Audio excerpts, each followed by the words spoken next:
katanya sudah demokrasi, sudah melakukan pemilu, semuanya kemudian sudah melakukan e-voting.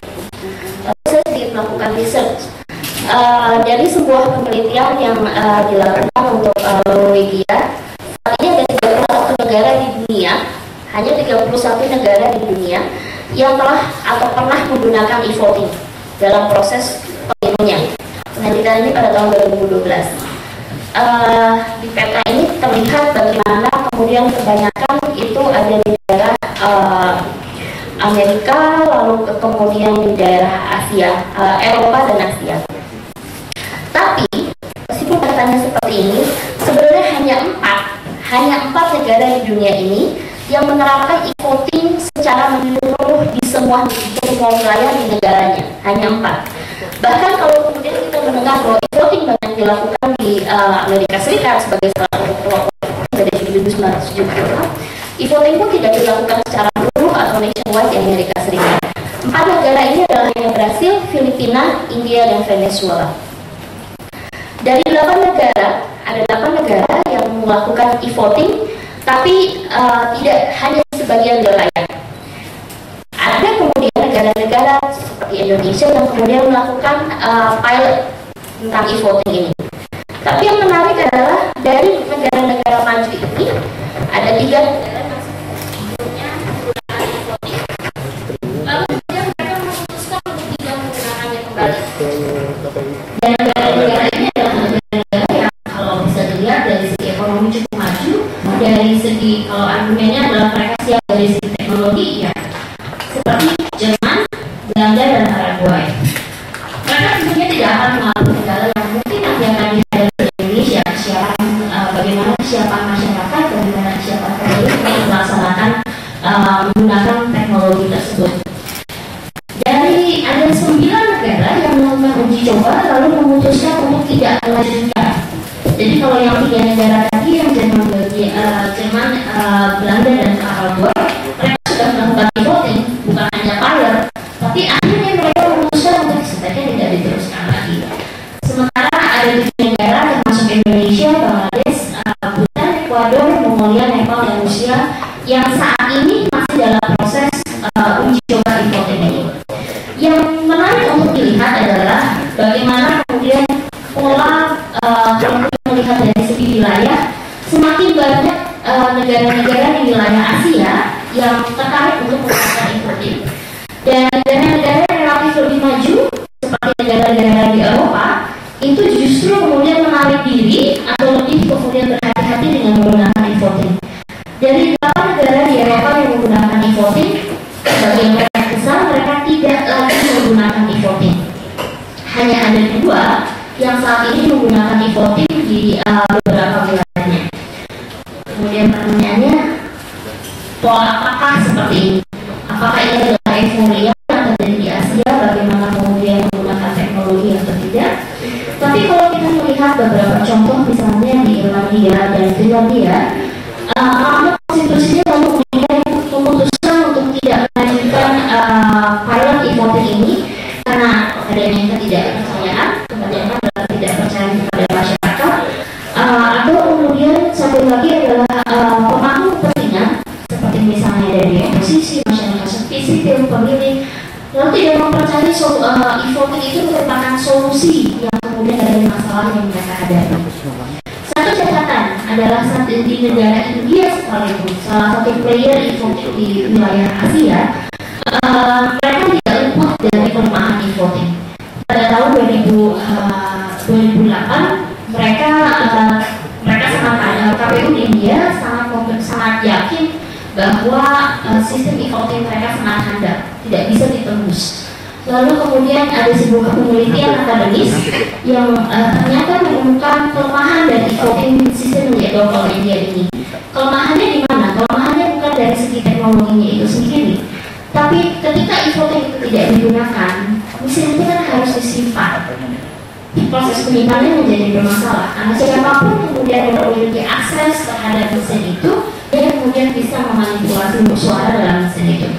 Kalau teman-teman media mungkin yang sudah pernah ada banyak kemudian hacking demokrasi, salah satu film yang secara detail mengelaborasi bagaimana e-voting di Amerika Serikat sertifikat itu kemudian menjadi bermasalah. Salah satu permasalahan yang pernyataan yang saya beberapa minggu lalu juga sering baca di media adalah e-voting seperti tadi juga disebut oleh Mas Hadar, e-voting itu pasti sukses karena Indonesia siap, Indonesia masalah internet banking, masalah e-commerce, masalah e-procurement, ATM, semuanya sudah bisa. Padahal e-voting ini merupakan sistem yang berbeda dengan sistem yang dilakukan misalnya oleh perbankan. Salah satu hal yang simpel misalnya, kalau di perbankan itu kan ada sistem bagaimana kemudian setiap slot itu ada identifikasi supaya memastikan bahwa struk ini, transaksi ini teridentifikasi dengan rekening pengguna ini. Apakah sistem seperti itu bisa dilakukan di Indonesia di pemilu? Tentunya tidak, karena ada sistem kerahasiaan, asas kerahasiaan yang harus diatur oleh sistem e-voting ini. Itu hanya salah satu contoh yang kemudian tidak bisa disimpulkan bahwa ini adalah hal yang sama. Saya kemudian gagal membuat beberapa pertanyaan yang mungkin akan menarik untuk kita diskusikan. Pertanyaannya mungkin tadi sudah sedikit dibahas oleh Mas Hadar. Di Indonesia siapa sih yang kemudian bisa memutuskan untuk pelaksanaan e-voting ini? Apakah kemudian Mahkamah Konstitusi, apakah KPU, apakah DPR, apakah Presiden, apakah BPPT? Kita tidak tahu jawabannya. Kemudian pertanyaan kedua, apakah misalnya kemudian keputusan MK dan Perpu itu cukup untuk menjadi payung hukum bagi KPU untuk mengadopsi e-voting? Ini mungkin akan dielaborasi lebih jauh oleh Mbak Titi. Sejauh mana sih peran KPU dan Bawaslu dalam pelaksanaan e-voting di Indonesia selama ini? Ada yang kemudian saya lihat leadnya untuk pelaksanaan pilot e-voting itu bukan KPU. Sementara penyelenggara pemilu di Indonesia harus adalah KPU yang kemudian diawasi oleh Bawaslu. Sejauh mana peran mereka dalam pilot e-voting selama ini? Kalau mereka kemudian tidak atau belum kemudian terlibat dalam itu, bisa dikatakan Indonesia tidak pernah melakukan pilot e-voting karena perlu sebagai penyelenggara pemilu yang tahu tentang asas-asas, aspek-aspek kepemiluan, prinsip-prinsip dasar kepemiluan itu harus dipertimbangkan. Mereka banyak menggunakan masalah asas keterbukaan, lalu kemudian solusi. Saya mau sedikit tidak akan bahas tentang legalitas. Ada salah satu hal yang penting juga adalah sebuah pernyataan yang ada di media dan di media bahwa e-voting lebih murah. Pelaksanaan e-voting lebih murah karena hanya 10 juta untuk pelaksanaan PKDS dibandingkan 25 juta pelaksanaan dengan manual. Saya kemudian bertanya, biaya apa 10 juta ini? Karena untuk ketika kita melakukan e-voting, yang harus kita pertimbangkan itu banyak. Sekali lagi tidak akan membawakan detail, tapi misalnya kemudian perlu dikembangkan bagaimana technical requirement dari e-voting ini. Mungkin untuk pilkades masih bisa, calonnya mungkin hanya sedikit. Ketika kita ngomongin pilkada sedikit lebih sulit. Ketika kita ngomongin pemilihan nasional dengan jumlah partai, pemilihan langsung, itu menjadi jauh lebih rumit. Lalu kemudian perlu dikembangkan perangkat keras dan garansi lunaknya. Bukan hanya kemudian 10 juta yang digunakan untuk membeli alat. Mungkin saya berasumsi bahwa 10 juta adalah untuk membeli alat. Tapi yang menjadi lebih rumit ketika kita ngomong pilkades, ketika kita ngomong pilkada, yang kemudian menjadi lebih dekat ini adalah bagaimana distribusinya. Distribusi alat seperti ini tidak segampang distribusi box, tidak segampang distribusi paper kertas suara, karena masalah security-nya menjadi jauh lebih rumit. Lalu kemudian bagaimana infrastruktur di TPS? Apakah kemudian semua TPS ini sudah memiliki listrik, sudah memiliki tempat untuk kemudian mengirimkan data? Karena kalau dari teknologi yang dikembangkan sekarang, data itu dikirimkan segera setelah proses pemungutan suara dilakukan. Apakah kemudian sudah punya itu? Kita belum membahas soal keamanan. Tapi itu pun menjadi apakah sudah termasuk dari biaya 10 juta yang dibilang. Lalu kemudian infrastruktur untuk mengirimkan data.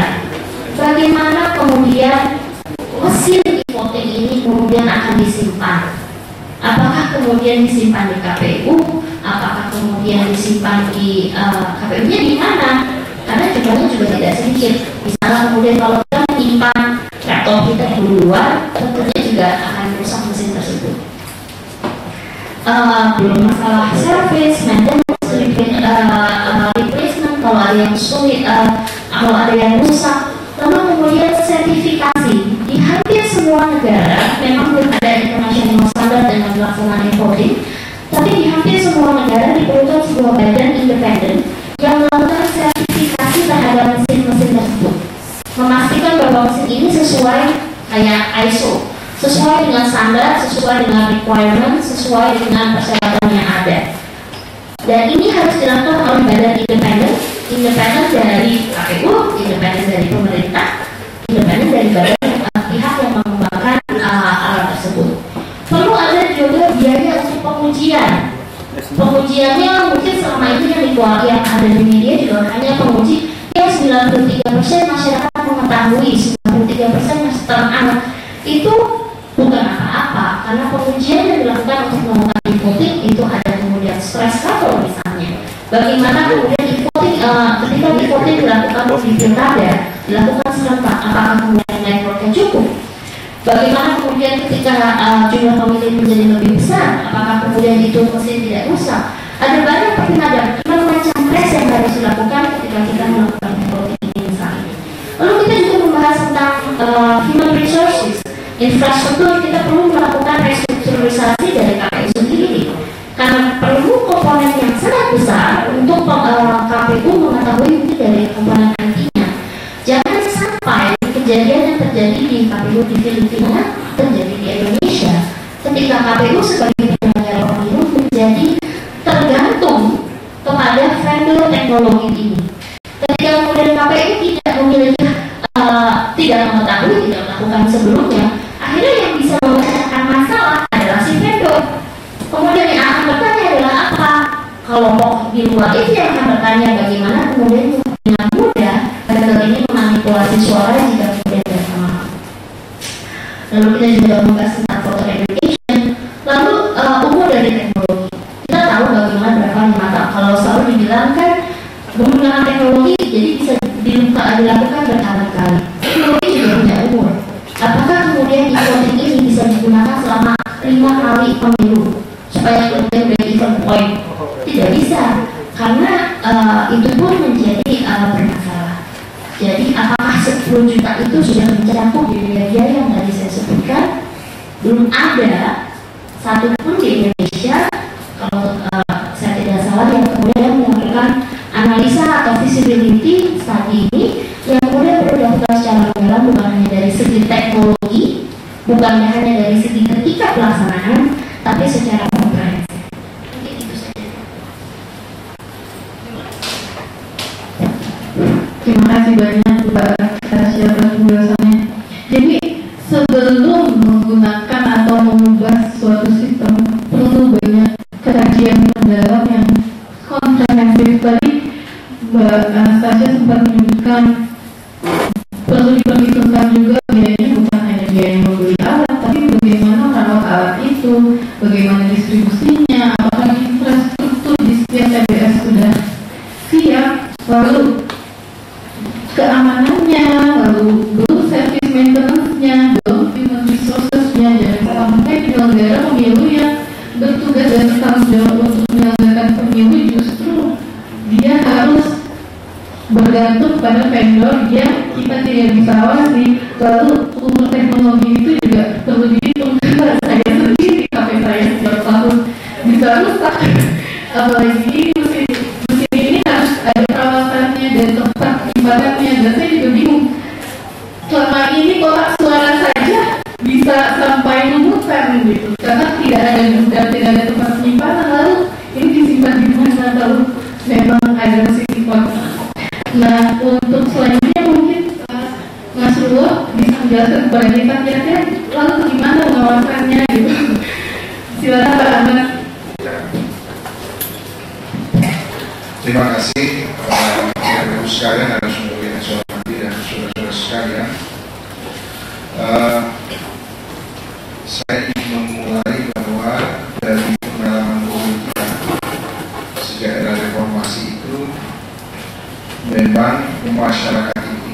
sampai sekarang cenderung melihat bahwa penyelenggaraan pemilu kita ya, ini akhir masyarakat lebih banyak mengatakan pemerintah mahal. Nah, kemudian yang kedua, masih saja pemilu itu kecurangan itu terjadi. Kemudian yang ketiga, problem SDM dan struktur penyelenggara yang diperlukan banyak sekali misalnya ini yang bisa memberi kontribusi sebenarnya antara hasil pada bawah itu tadi, pada jenjang bawah berbeda dengan hasil akhir karena sangat banyak, jadi banyak sekali. Kemudian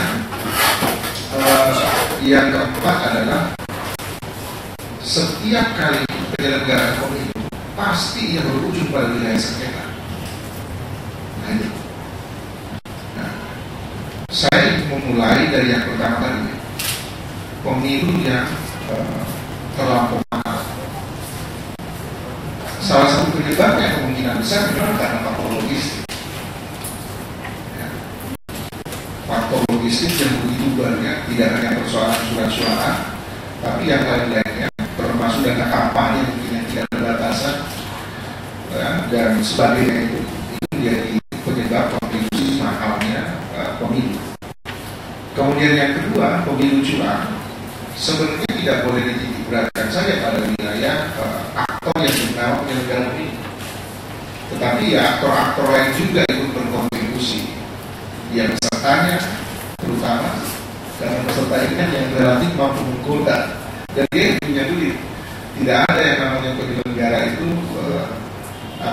kong kali kong dengan para pemilih, tetapi di mana-mana aktor peserta ini justru dengan pemilih, ya peserta dengan penyelenggara. Nah, tapi publik faktanya ini sudah dihadapkan bahwa seolah-olah itu menjadi penyebab dalam penyelenggara. Kecurangan itu terjadi dalam penyelenggara.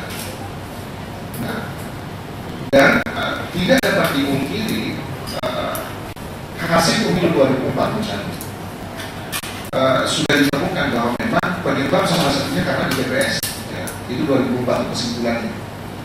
Kemudian maka itu 2009 ini diamputasi di TPS, dia tidak boleh lagi lakukan rekapitulasi, maka dari TPS dinaikkan ke PPK. Nah faktanya penyakit PPK juga sama, tidak jauh berbeda dengan PPS. Nah lalu ketika itu sempat muncul, itu bypass saja, nggak usah pakai PPS maupun PPK, lebih baik dari KPPS itu langsung naik yang dialih oleh KPU Kabupaten Kota. Tetapi justru malah terbalik ketika muncul Undang-Undang 15 2011 yang menyatakan yang kita kembali lagi proses rekapitulasi pada tingkatan PPS dan PPK. Nah inilah kira-kira faktanya di dua tempat ini menjadi penyebab terlalu banyak kecurangan itu terjadi pada dua titik, termasuk tingkatan di TPS. Bagaimana dengan mudahnya misalnya kasus Sumatera Utara, Nias misalnya, surat suara dengan mudah dibagi-bagikan, mudah dicoblos, anak-anak juga itu coblos. Saya pikir kalau pakai ikutin tidak mungkin pada diri. Jadi ya begitu. Ya. Nah, kemudian akibat banyaknya dulu juga orang sempat menanyakan, kita mau rekrut yang namanya KPPS, ini gimana? Problem SDM di situ. Karena aspek kompetensi, ya orang-orang yang dianggap mampu masuk ke TPS ini sangat jarang. Dari daerah-daerah yang kesulitan, misalnya di daerah timur sana dan seterusnya, ini agak mengalami kesulitan dalam rekrutmen yang namanya KPPS. Termasuk ketika seleksi PPS, PPK butuhkan 3 orang. Ya tidak bisa kita harus seleksi itu karena yang ada cuma 3 orang saja. Yang daftar 3 orang ya sudah 3 orang saja. Tidak mungkin dipaksa lagi menjadi berapa orang. Nah demikian juga PPK dan seterusnya. Jadi ada wilayah pemenuhan aspek SDM ini yang mengalami hambatan. Kemudian dari segi sengketa pemilu? Ya, prinsipnya bahwa berujung pada sengketa itu karena soal data. Sekali lagi, ada data yang tidak betul pada data awal kita tidak data akhir, sehingga itu berujung pada wilayah sengketa. Nah, kesimpulannya apa? Bahwa memang kita butuh kira-kira pemilu yang bisa lebih efisien, pemilu yang lebih efektif prosesnya, jadi tidak terlalu banyak jenjangnya dan sebagainya, ya bisa di-bypass sebenarnya dan seterusnya. Kemudian kita juga butuh pemilu yang punya daya tingkat responsibility tinggi. Kita juga butuh pemilu yang punya jiwa progres yang kuat. Nah, bagaimana caranya? Sederhana. Ya kita kaji barang ini. Kita harus lakukan kajian. Apa kira-kira yang akan kita gunakan dalam rangka menciptakan keinginan kita untuk berpemilu yang efektif, efisien, dan seterusnya yang tadi itu. Nah, tawaran muncul karena sudah ada yang mengatakan, ya, terlalu banyak media yang mengatakan bahwa ternyata e-voting atau apapun itu mekanismenya, sistem yang disebut tadi ada dengan penggunaan IT misalnya, atau misalnya dengan e-voting, relatif masyarakat ini sudah terbangun opini bahwa itu relatif murah. Ya. Ini sudah terbangun opini. Maka sebenarnya ya memang butuh di-riset di dalam ini. Tetapi kalau mau riset sebenarnya saran saya mari bersama-sama gitu loh. Jadi jangan sepihak, jangan asing-asing, tetapi KPU Bawaslu, saya katakan juga BPD atau ada yang lain misalnya, kita bareng-bareng ini, ya, untuk lakukan riset bersama, melihat sisi efektivitas, efisiensi dan sebagainya itu terhadap sistem atau mekanisme atau model-model apa kira-kira yang membuat pemilu kira-kira ini. Nah, kita bicara aspek e-voting dulu karena kita diundang dengan e-voting kira-kira. Ya. Nah, kalau memang e-voting ini ingin diterapkan, maka kesimpulannya e-voting harus hadir dia lebih mudah daripada yang lain. Ya, surat-surat itu misalnya. Lalu e-voting juga mampu menjamin bahwa tidak perlu lagi yang namanya jenjang di negara. Ya. Ada beberapa yang bisa diamputasi dan itu sangat efisien. Contoh, kalau pada tingkatan TPS yang dulunya KPPS ada 7 orang, mungkin tidak lebih lagi 7 orang karena sudah ada teknologinya di sini. Ya. Meskipun ada tambahan sebuah pengawas, satu orang, tapi tidak usah banyak-banyak operatornya, kemudian ada beberapa petugas KPPS ditambah pengawas, selesai, tidak usah banyak-banyak. Kemudian ada teknologinya. Kalau teknologi menurut saya per TPS ini mohon, seingat saya kurang lebih angka uang habis dalam setiap TPS itu kurang lebih sekitar 1.800.000 hingga 2 juta rupiah untuk satu TPS.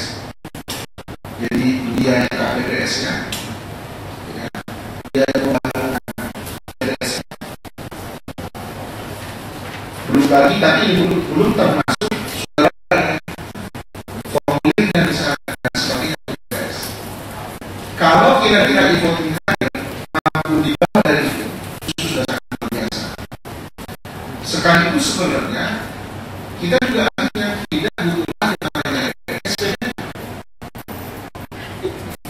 TPS dan PPKI yang tadi sumber masalah seperti itu. Kalau kita baca hasil KPU dan hasil yang disoal teman-teman itu memang pada tingkatan ini lebih banyak melihat apa. Nah, kemudian kalau seandainya itu bisa menjamin bahwa ini relatif lebih murah, lebih efisien, ya, dan efektif prosesnya, kenapa atau tidak kita tidak mencoba untuk menggunakan ini apa. Dan berubah itu membahas menurut saya bahwa tidak harus juga memaksakan e-votingnya, tidak juga harus meninggalkan e-voting itu dengan cara tidak sehat, tetapi mungkin bisa dibentuk dengan pola asimetris. Daerah-daerah yang boleh dikatakan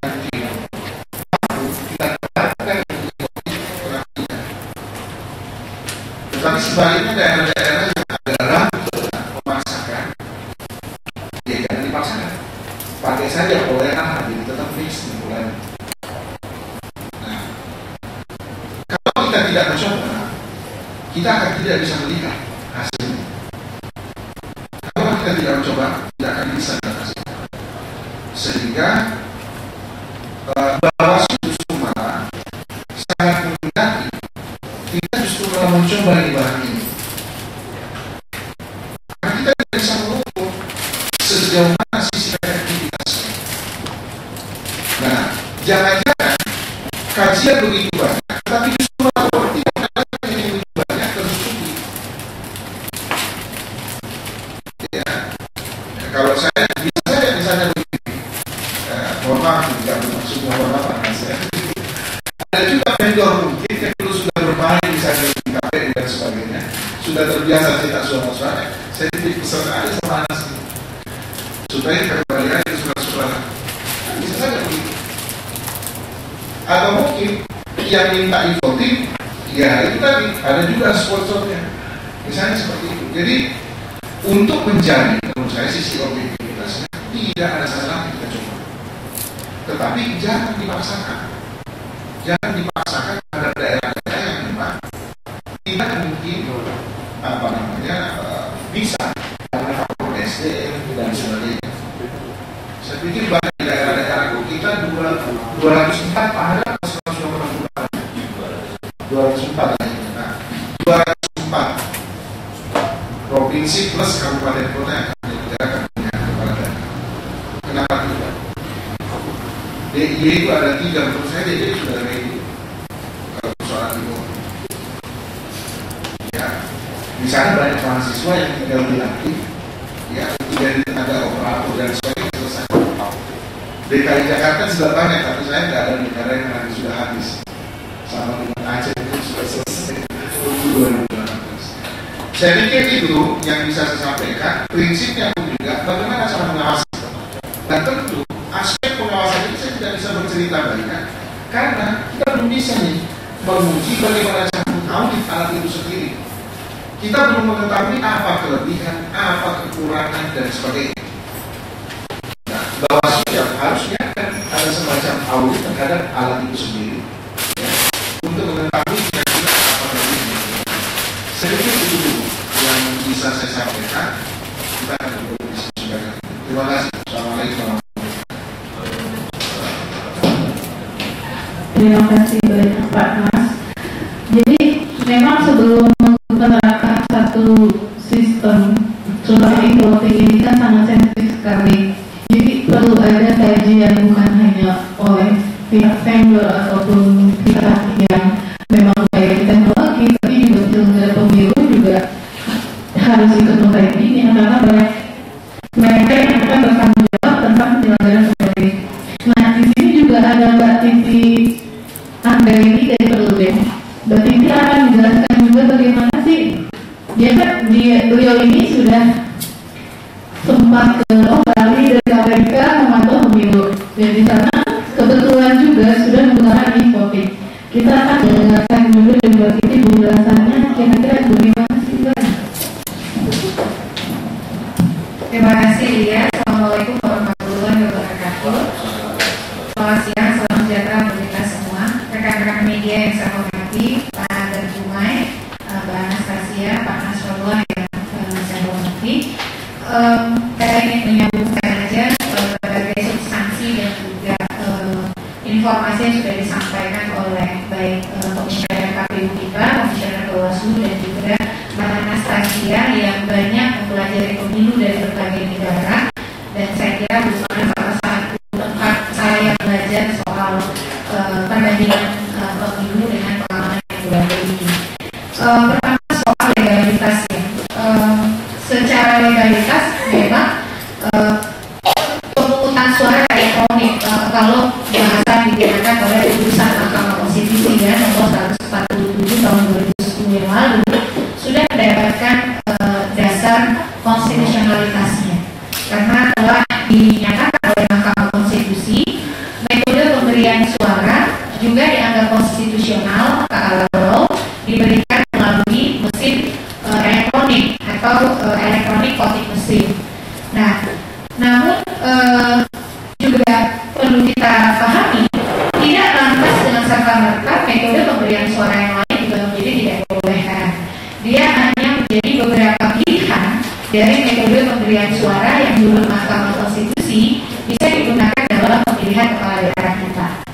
Namun yang kita tidak boleh lupakan dari putusan Mahkamah Konstitusi nomor 147 tahun 2010 lalu bahwa Mahkamah menyarankan sekian situasi atau kondisi kalau kita mau menerapkan pemungutan suara secara elektronik atau pemberian suara secara elektronik. Syarat yang ditekankan oleh Mahkamah meliputi pertama teknologi, kesiapan teknologi. Kedua adalah kesiapan pembiayaan. Kita bicara, kita siap. Kita lihat lagi APBD kita 2015 bicara tidak tentang dukungan dana untuk pemungutan suara secara elektronik. Yang ketiga adalah sumber daya manusia. Sumber daya manusia ini bukan soal pelatihan hanya 1 kali 2 kali, tapi bagaimana kita mengubah pola pikir, paradigma dan kemampuan penyelenggara kita untuk beralih dari yang manual ke elektronik. Nah, yang berikutnya adalah perangkat lunaknya, software-nya. Tadi sudah sebanyak disebutkan oleh baik Pak Hadar, Pak Rasulullah maupun Mbak Anastasia. Yang terakhir menurut Mahkamah dan juga menjadi instrumen sangat penting adalah kesiapan masyarakat. Karena kita tidak bicara tentang pemilu itu prinsipnya adalah hukum. Dia harus bisa melayani setiap orang, semua orang, bukan soal melayani sekelompok orang saja. Itu adalah prasyarat yang diberikan oleh Mahkamah, merupakan prasyarat kumulatif selain prasyarat paling fundamental yang disebutkan oleh Mahkamah, yaitu pemberian suara secara elektronik atau pemungutan suara secara elektronik ini, e-voting ini harus memenuhi prinsip langsung, umum, bebas, rahasia, jujur dan adil. Jadi ini adalah syarat kumulatif oleh Mahkamah Konstitusi. Ketika ada satu syarat saja tidak terpenuhi, maka kita tidak bisa menggunakan ini di dalam pemungutan suara kita. Nah, dalam perjalanan pemilu kita, satu hal yang paling mahal itu bukan soal teknologi, bukan soal honor penyelenggara, bukan soal yang lain-lain, tapi kepercayaan. Itu adalah barang paling mahal di dalam pemilu kita. Sudah transparan, sudah akuntabel, sudah bekerja keras, tapi kalau penyelenggara peserta pemilunya tidak percaya, maka jangan berharap bahwa pemilu kita akan bisa diterima oleh masyarakat. Dan kepercayaan itu tidak seperti membalikan telapak tangan. Kepercayaan itu dia harus dibangun secara konsisten, terus-menerus, dan sedemikian rupa bisa dipertanggungjawabkan kepada semua pemangku kepentingan. Jadi, bagaimana membuat percaya terhadap alat yang digunakan, teknologi yang digunakan, uji cobanya tidak cukup 3 desa, 4 desa, 5 desa. Kalau satu kabupaten isinya tidak 9 desa. Kontur geografis kabupaten di kita ada laut, ada gunung, ada sungai, darat. Nah, jadi ini yang harus kita ketahui jawabannya. Satu sisi teknologi menjadi satu kebutuhan yang tidak terhindarkan. Karena ada sekian prinsip pemilu demokratis yang akan lebih mudah kita capai kalau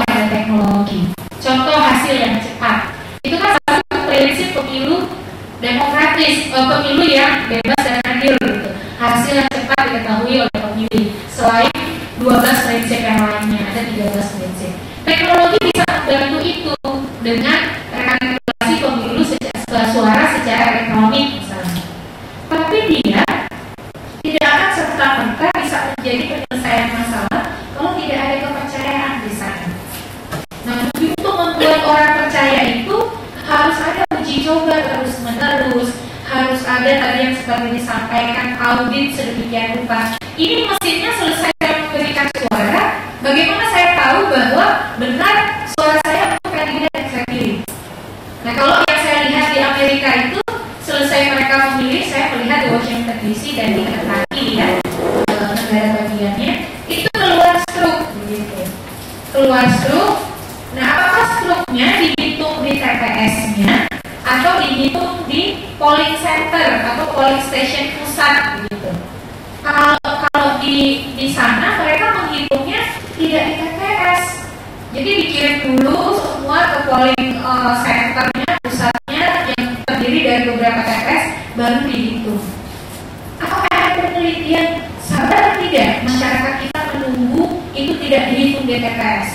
Apakah mereka percaya bahwa dalam perjalanan itu tidak dimanipulasi dan lain sebagainya? Itu bukan soal kita tidak boleh optimis ya, tapi pemilu itu tidak boleh trial and error. Proses untuk menuju sistem itu harus ada uji coba ya, tapi pelaksanaannya ditempatkan sebagai trial and error itu tidak benar, karena pemilu itu kompetisi sirkulasi elit persoalan kekuasaan. Satu saja kita salah, maka chaos bisa berakibat sebagai dampaknya. Nah, kalau di Amerika yang apa lagi, pemungutan suara itu satu bagian teknis, variabel teknis saja dari pemilu kita. Dia ada variabel-variabel lain. Contoh, satu TPS di kita maksimal pilih itu 500 pemilih ya Pak Eder ya, 500 pemilih. Tapi di TPS saya waktu pilih kemarin satu TPS cuma 300 orang. Nah, di dalam e-voting yang saya amati, dia bisa murah, pada kutip murah ya, walaupun kita juga harus berdiskusi lagi. Karena satu TPS itu 2.000 minimal pemilihnya. Bahkan di Amerika yang saya lihat satu TPS sampai 5.000. Dan itu berarti kan harus ada regrouping TPS. Pilpres saja ada regrouping TPS beberapa sampai kemudian nanya saya pindah ke TPS mana nih. Apalagi di kita, kalau ada regrouping TPS, satu TPS sampai 2.000 sampai 3.000 orang, berarti kan menggabungkan sekurang-kurangnya 4 TPS. Nah, pikirkan lagi perilaku pemilih kita bagaimana? Apakah perilaku pemilih kita akan sedemikian mudah diubah untuk mereka datang ke TPS? Atau kalau mau mengubah perilaku pemilih kita, waktunya cukup tidak 7 bulan? Cukup tidak 8 bulan? Ngantri e-voting itu karena TPS satu TPS tadi itu ada yang berdiri sampai 5 jam untuk antri. Memilihnya cuma 2 menit memang, tapi antrinya sampai berjam-jam. Ini salah satu resiko ataupun dampak dari penerapan elektronik voting, pemungutan suara, pemilihan suara secara elektronik. Pertanyaannya, kita mau elektronik voting yang seperti apa? Mau yang bagaimana? Nah, untuk tahu itu berarti harus ada kajian, harus ada studi yang komprehensif, memperhitungkan tidak hanya satu variabel saja dari pemilu kita, tidak hanya memperhitungkan pemungutan suaranya saja, tapi dampak dari penggunaan teknologi itu terhadap variabel dan teknis pemilu yang lainnya akan seperti bagaimana. Itu yang juga harus diperhitungkan. Oleh karena itu, uji coba terus-menerus harus terus dilakukan. Karena memang nampaknya ada keinginan dari beberapa pihak untuk menerapkan pemungutan suara secara elektronik. Bahkan ada daerah yang kepala daerahnya mengatakan kami siap. Misalnya di kampung saya orang Musirawas, bupati saya bilang siap kita pakai e-voting. Kita sudah uji coba di 9 desa. Saya ini salah satu desanya di pinggir Sungai Musi, menuju dengan sebaran penduduk yang luar biasa. Di kampung saya itu yang tinggal di atas rakit, yang pindah-pindah juga masih ada. Jadi untuk tahu itu kan berarti harus ada kajian komprehensif, harus ada studi kelayakan. Optimisme perlu dibangun, perlu dikembangkan terus, tapi jangan kita lupa sekali lagi pemilu ini adalah rebutan kekuasaan. Dia harus berjalan secara konstitusional dan bisa dipercaya oleh pemangku kepentingan pemilu. Jadi ini yang harus kita pikirkan, bahwa kita harus menguji coba, tapi tidak boleh menerapkan e-voting sebagai trial and error dalam pemilihan kepala daerah yang sebenarnya, karena harganya terlalu mahal bagi perjalanan demokrasi kita. Nah, terkait dengan dasar hukum, putusan Mahkamah Konstitusi dan Perpu nomor 1 tahun 2014 atau nanti kalau disetujui oleh parlemen di undang-undang tidak cukup menjadi dasar hukum penyelenggaraan pemungutan suara secara elektronik, karena Perpu dan putusan MK hanya bicara hal yang sangat general, sangat umum, memberi tanda satu kali, memberi suara melalui peralatan pemilihan suara secara elektronik. Alatnya bagaimana, auditnya seperti apa, storage atau penyimpanannya bagaimana, bagaimana pengadaannya, standarnya, spesifikasi, lalu pengawasannya nanti Bawaslu, masa Bawaslu mau trial juga ngawasinnya, kan harus ada normanya. Dan KPU tidak mungkin membuat ini secara sepihak. KPU harus melibatkan semua pemangku kepentingan pemilu, terutama peserta pemilu dan masyarakat pemilih. Bagaimana dengan teman-teman disabilitas? Apakah bisa ada braille-nya di alatnya? Bagaimana? Apakah ada suaranya? Kalau ada suara berarti teman-teman disabilitas tidak rahasia lagi dong. Jadi ini yang harus dipikirkan. Perpu dan putusan Mahkamah Konstitusi tidak ada artinya kalau secara teknis tidak ada peraturan yang mengatur itu, atau kalau tidak ada peraturan KPU yang mendasari itu. Dan KPU tidak mungkin hanya menyusun norma tanpa melakukan konsultasi dengan berbagai pemangku kepentingan yang ada, kelompok disabilitas, kelompok marginal, kelompok buruh, dan lain sebagainya.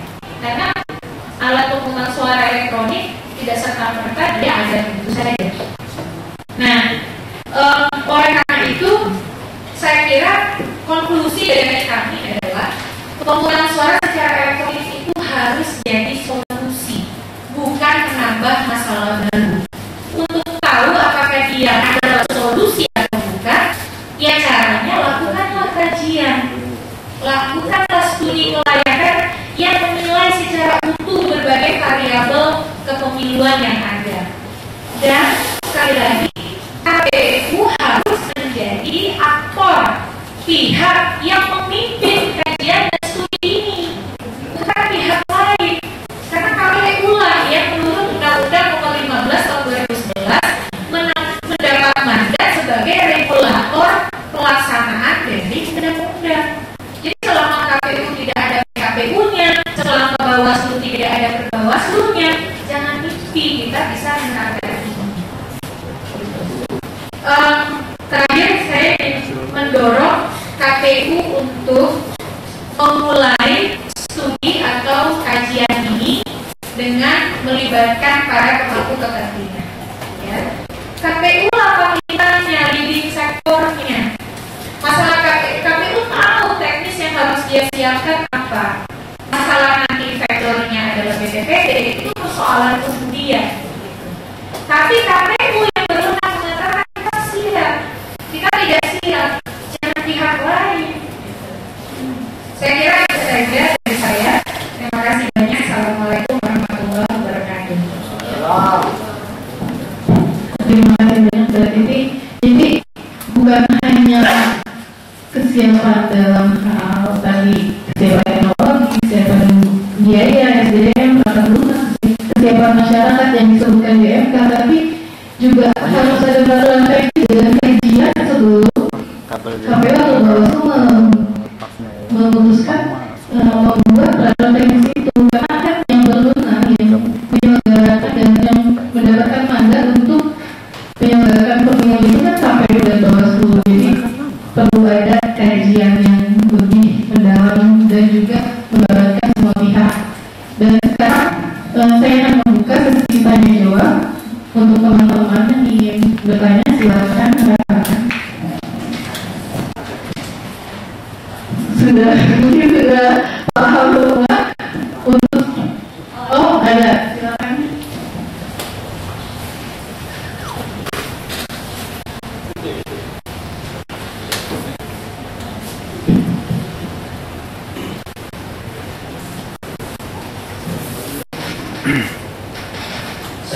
dari Komnas. Pertama untuk dengan adanya asumsi langsung. Kemarin sudah melihat ekonomi nggak? Kalau musyawarah saya belum, yang saya sudah lihat juga. Oke, ya. Kalau saya musyawarah sudah. Tidak perlu narasi. Belajar dari musyawarah, ternyata ini membalikan persepsi kita terhadap siapa masyarakat. Saya ke sana tanpa tidak salah satunya karena ingin tahu seperti apa sih itu, penasaran dia. 102 desa akhir tahunnya akan dilakukan ekonomi. Sudah ketemu sekitar 4 desa yang awal akhir bulan kemarin. Dan ternyata masyarakat desa itu tidak ada resistensi untuk menerima teknologi baru. Ini berbeda dengan di perkotaan. Di perkotaan pasti resistensinya lebih tinggi. Jadi persepsi bahwa orang yang gaptek, orang yang tak melek teknologi susah menerima ekonomi itu ternyata sangat besar. Justru orang yang bisa pendampingan yang cukup dari pemuda itu ternyata mudah menerima. Awalnya mereka sanksi, tapi ketika beberapa kali simulasi, saya mengikuti simulasinya juga kayak mengikuti ekonomi.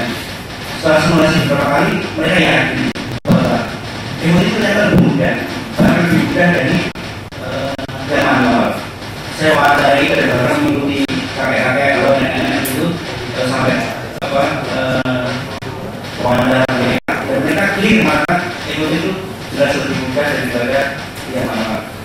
Pada saat mereka mencoba simulasi, memang ada di luar, misalnya ada yang melihat gambar, kemudian melihat stiker kita rilis musyawarah.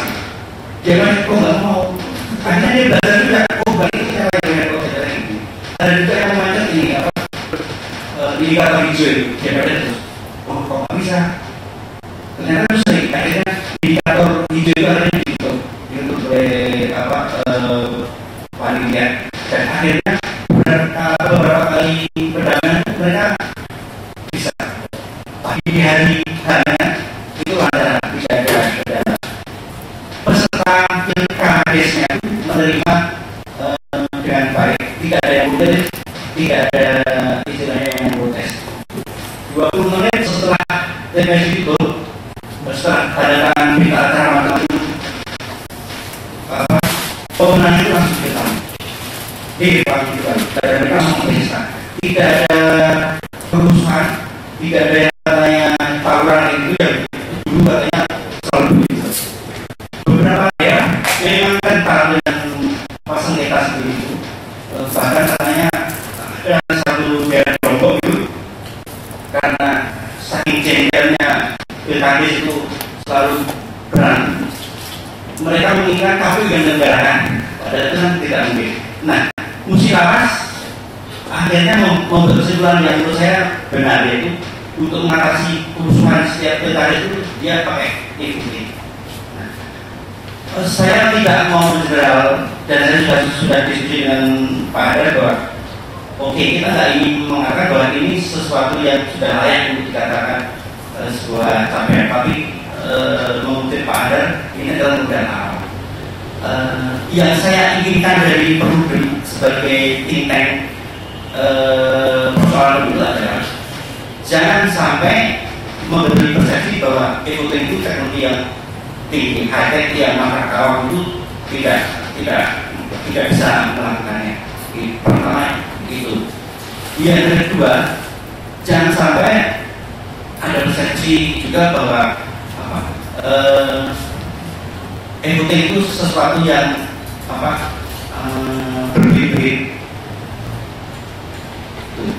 Tetapi memang kalau kita untuk lebih besar lagi, misalnya pilkada itu ada sebuah kendala besar, yaitu seperti kata Pak Nasrullah tadi, bagaimana mengaudit teknologi yang digunakan oleh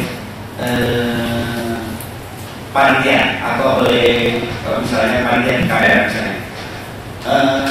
Ini juga persoalan. Pertama, bagaimana cara mengauditnya. Kedua, ternyata kita belum punya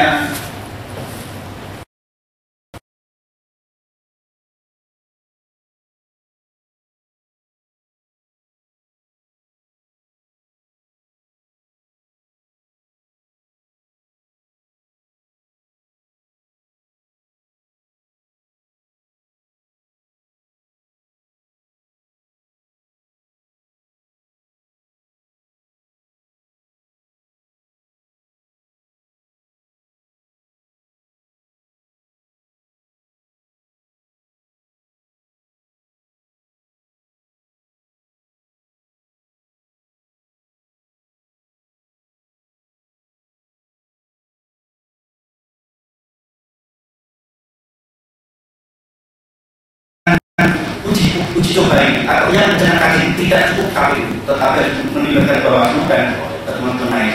Saya kira sudah terlalu banyak. Terima kasih. Terima kasih Mas Afif. Ada lagi pertanyaan? Oke, mungkin bisa langsung dijawab tadi.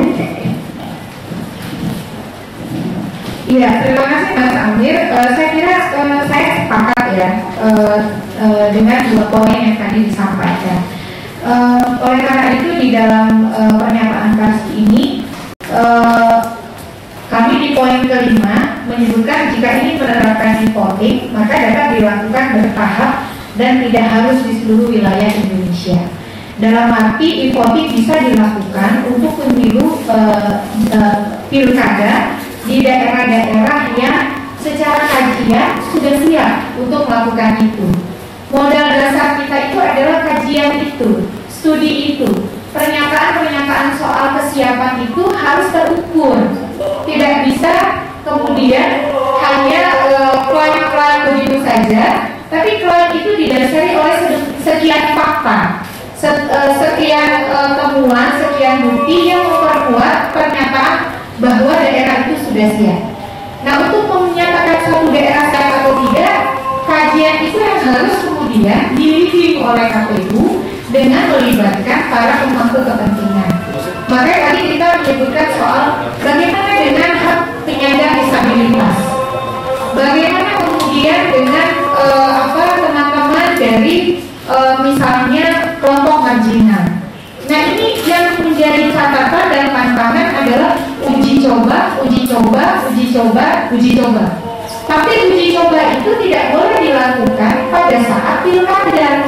Trial and error-nya bukan saat pilkadanya.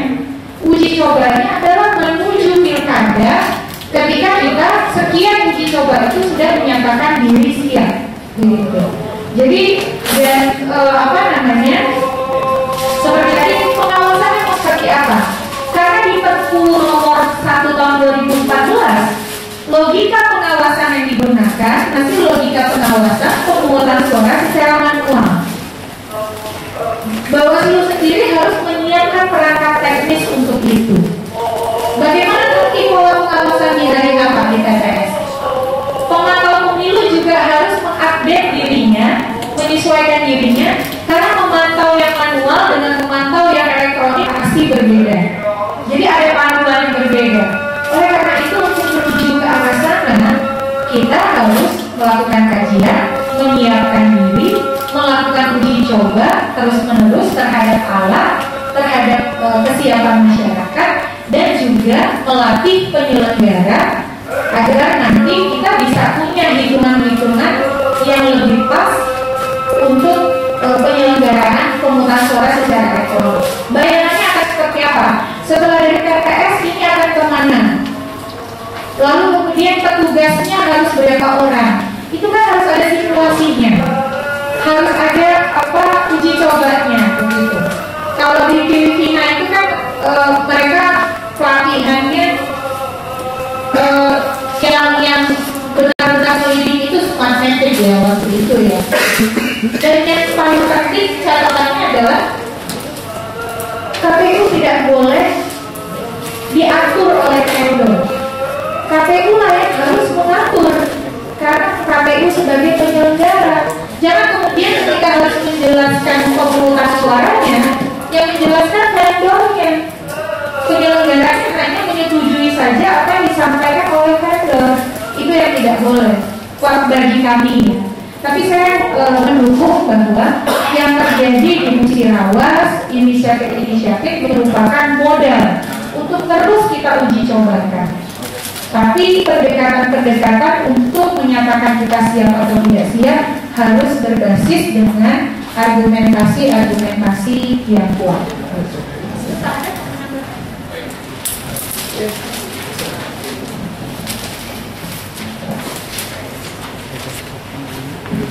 Baik, terima kasih. Saya tambahkan, Mas Ahmad tadi kebetulan juga menanyakan kepada saya.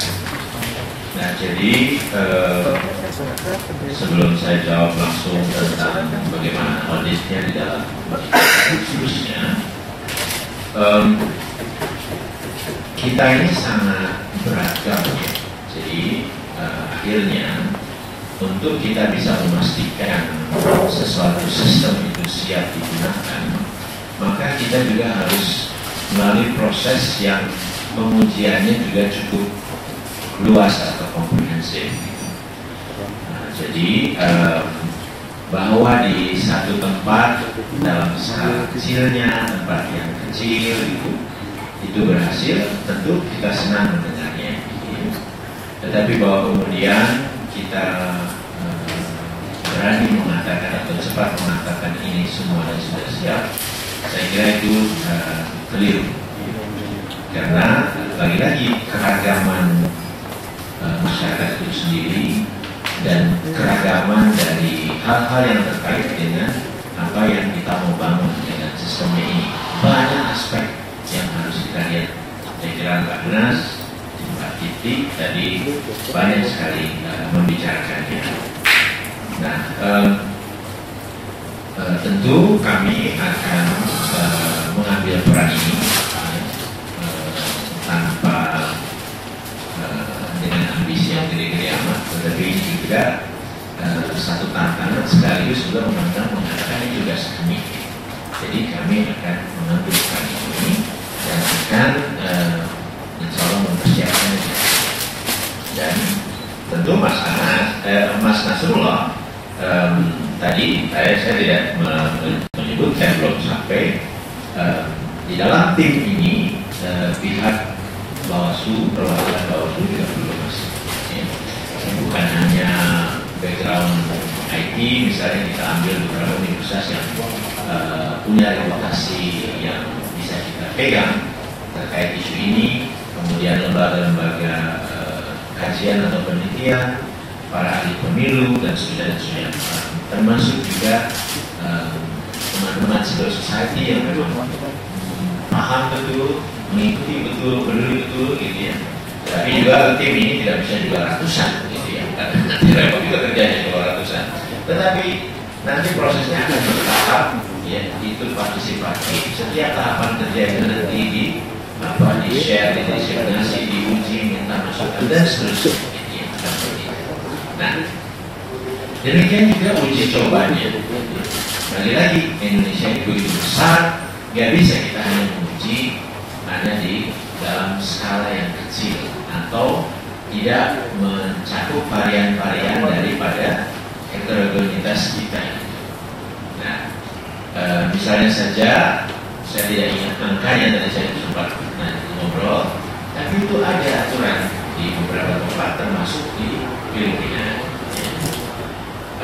Bahwa Filipina bisa menerapkan teknologi informasi dalam hal sebetulnya mereka di dalam menghitung dan merekap, ya, bukan pemungutan suara, juga teknologi yang mereka pakai itu setelah kalau tidak salah 2 kali mereka sudah menggunakannya di sekian persen wilayah mereka.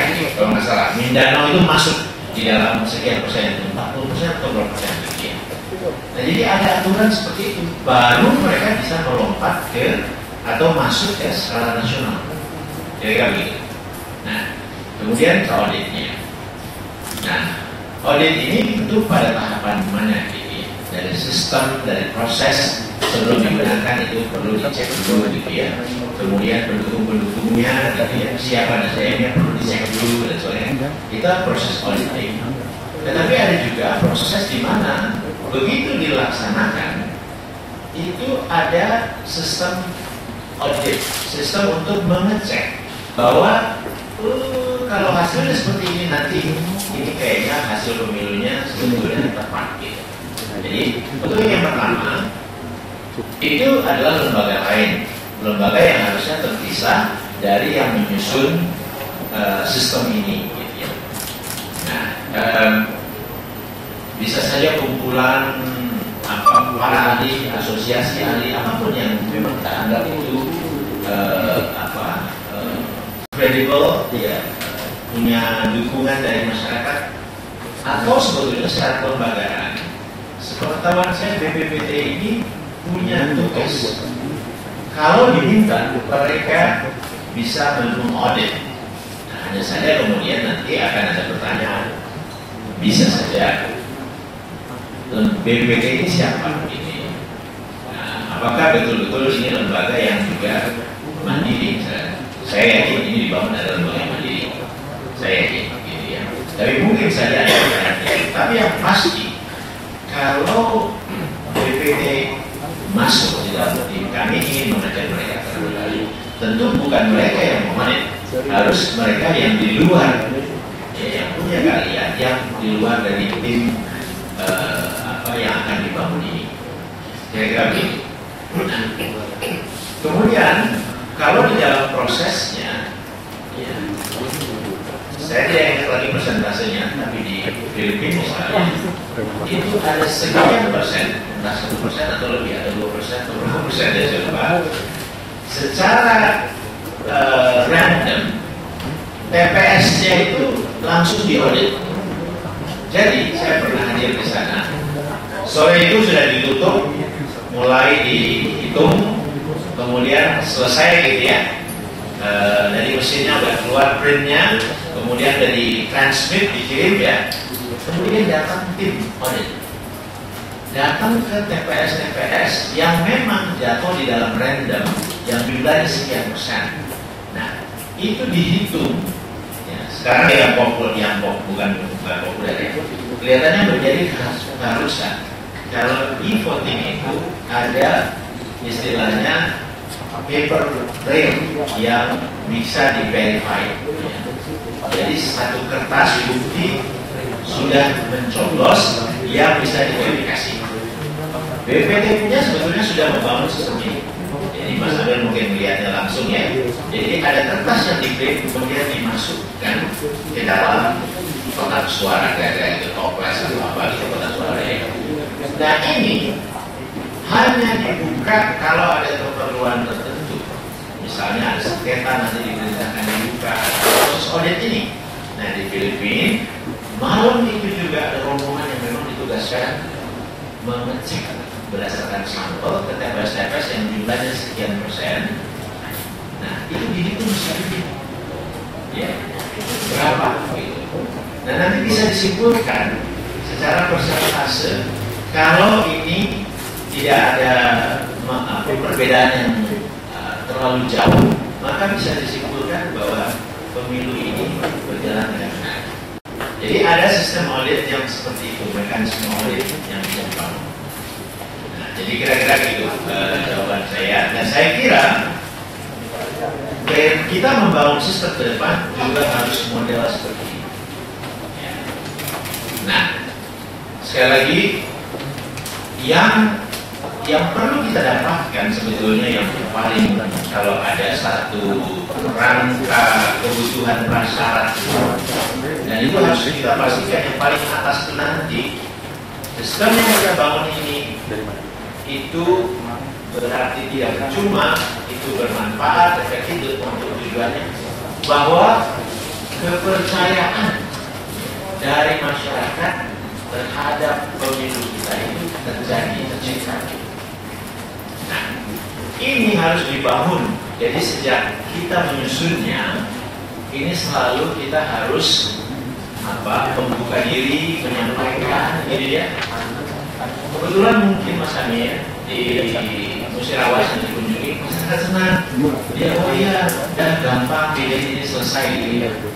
Tapi kita punya juga nanti kalangan masyarakat yang akan mempertanyakan, betul nggak sih waktu saya touch screen-nya tadi itu satu hitungan saya bahwa saya pilih ke pasangan calon nomor 1 bahwa memang nanti itu dihitung ke pasangan itu dan dihitung cuma sekali itu.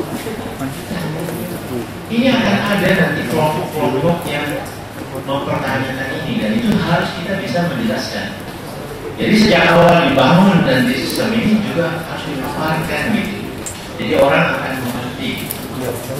Nah, Jerman itu ya kalau nggak salah Indonesia, dia Mahkamah Konstitusinya memutuskan tidak lagi diteruskan karena di konstitusi mereka itu menyebutkan warga itu harus ngerti Di voting itu dia harus tahu. Ternyata banyak warga di rumah nggak ngerti, gitu loh. Dia main percaya aja, dia ikut aja. Habis itu dia nggak pertanyakan, dan dia nggak tahu apa yang terjadi dengan suara dia, dihitungnya kemana, apa betul menghitungnya seperti ini, dan seterusnya. Nah, jadi saya kira nanti kita akan banyak situasi seperti itu, orang mempertanyakan. Dan kalau kita tidak bisa menjawab, kemudian kita memaksakan sistem ini, itu nanti bisa gagal. Dan kalau nggak ada yang tadinya mau murah, yang tadinya mau punya dapatkan kepercayaan, yang tadinya nggak mau ribut, justru itu yang akan terjadi. Nah, saya ingin mendapatkan kesempatan ini juga. Mungkin terkesan KPU-nya konservatif secara terkesan ya, tapi bukan itu teman-teman media yang kami maksudkan. Kami hanya ingin memastikan bahwa ini bisa dipersiapkan dengan baik dan berhasil. Itu sebetulnya. Dan mungkin ini akan memakan waktu yang tidak pendek, mungkin lebih panjang, bisa 5 tahun, bisa mungkin lebih. Roadmap ini mungkin panjang, kita tidak tahu. Ya. Makanya kajian, ya, tim untuk melakukan studi layanan itu menjadi sangat penting, dan nanti kita lihat hasilnya akan seperti apa. Baru nanti kita bisa pastikan tahap mana, kapan, mana yang duluan, model seperti apa, gitu ya. Kapan diperkirakan 100% pemilu kada bisa diterapkan, atau bahkan pemilu kita nantinya bisa 100% seluruh Indonesia diterapkan. Jadi saya kira itu. Terima kasih.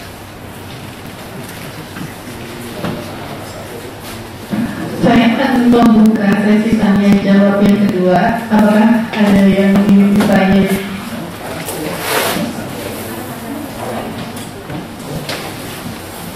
Oke, mungkin kalau tidak ada pertanyaan lagi, saya akan tutup diskusi ini. Untuk teman-teman yang ingin bertanya langsung pada narasumber, silakan.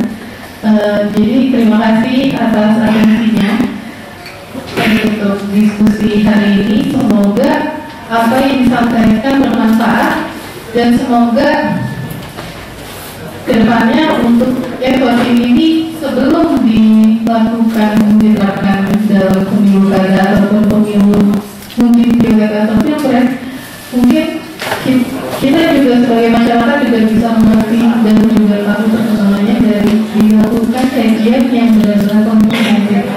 Jadi wassalamualaikum warahmatullahi wabarakatuh. Terima kasih.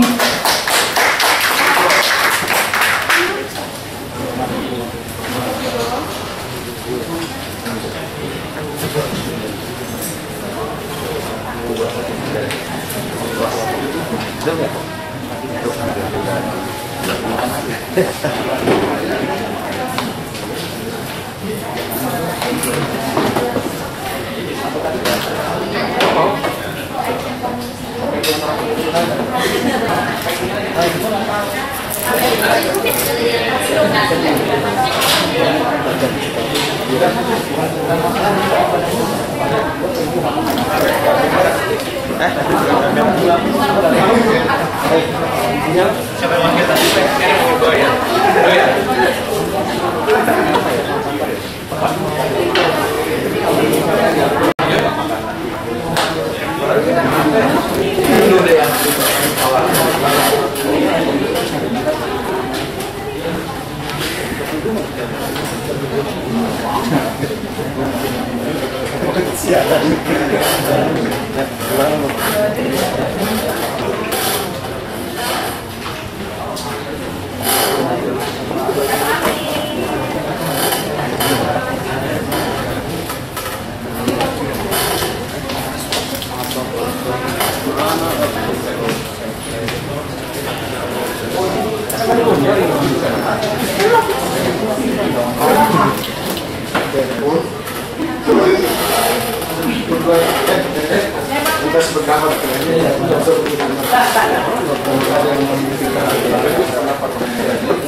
Saksi mas.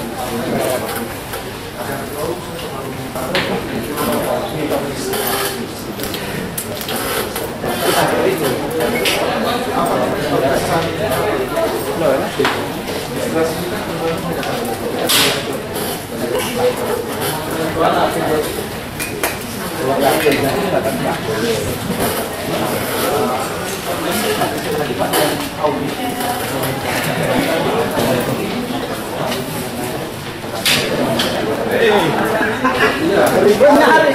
mana? Gue lihat ini dia tahu ya. Karena mau